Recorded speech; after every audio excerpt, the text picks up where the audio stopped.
ಅಯೋಧ್ಯ ಭಾರತದ ಆತ್ಮವನ್ನು ಹೊತ್ತಿರುವ ಪವಿತ್ರ ನಗರ. This is not just a place, it's a feeling, a living history.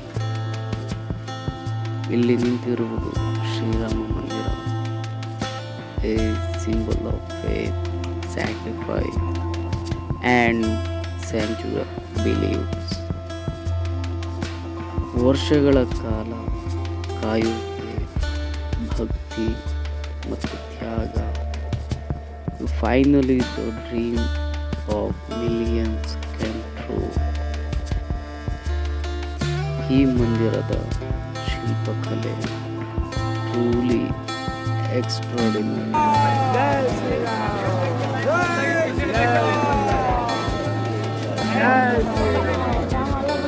Every stone tells a story. Every pillar reflected devotion. ಇಲ್ಲಿ ವಿರಾಜಮಾನರಾಗಿರುವವರು Ramlalla, the child form of lord Rama, symbol of innocence and dharma. ಇಲ್ಲಿ ನಿಂತಾಗ ಮನಸ್ಸು ಶಾಂತವಾಗುತ್ತದೆ. You feel a divine connection. Rama ಎನ್ನುವುದು ಒಂದು ಹೆಸರಲ್ಲ, ಇದು ಒಂದು ಮಾರ್ಗ. ಶತಮಾನಗಳ ಕಾಲ ಕಾಯುವಿಕೆ, ಕೋಟ್ಯಾಂತರ ಹೃದಯಗಳ ಪ್ರಾರ್ಥನೆ. And today the prayer stands in stone. ಪ್ರತಿ ಕಲ್ಲು ಒಂದು ಕಥೆ ಹೇಳುತ್ತದೆ, ಪ್ರತಿ ಶಿಲ್ಪ ಭಕ್ತಿ ಸ್ವರೂಪ ಹೊಂದಿದೆ. This is not just architecture, this is on emotion covered in stone. Ayodhya reminds us faith never fades.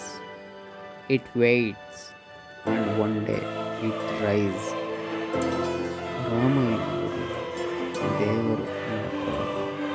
ಅದು ಧರ್ಮ, ಅದು ಸತ್ಯ, ಅದು ತ್ಯಾಗ. Rama is A way of life.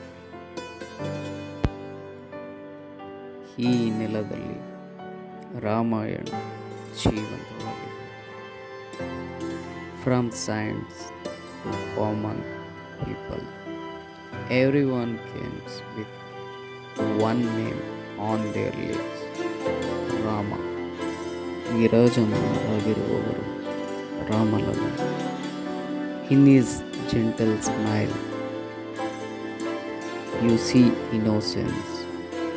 In his presence, you feel strength. ಕೋಟ್ಯಾಂತರ ಭಕ್ತರ ಕನಸು, ವರ್ಷಗಳ ತಪಸ್ಸು ಹಿಂದೆ ಶಿಲ್ಪವಾಗಿ ರಾಮನ ದಾರಿ ಇನ್ನು ನಮ್ಮನ್ನು ನಡೆಸುತ್ತಿದೆ. May lord Rama bless you all. ಜೈ ಶ್ರೀರಾಮ್.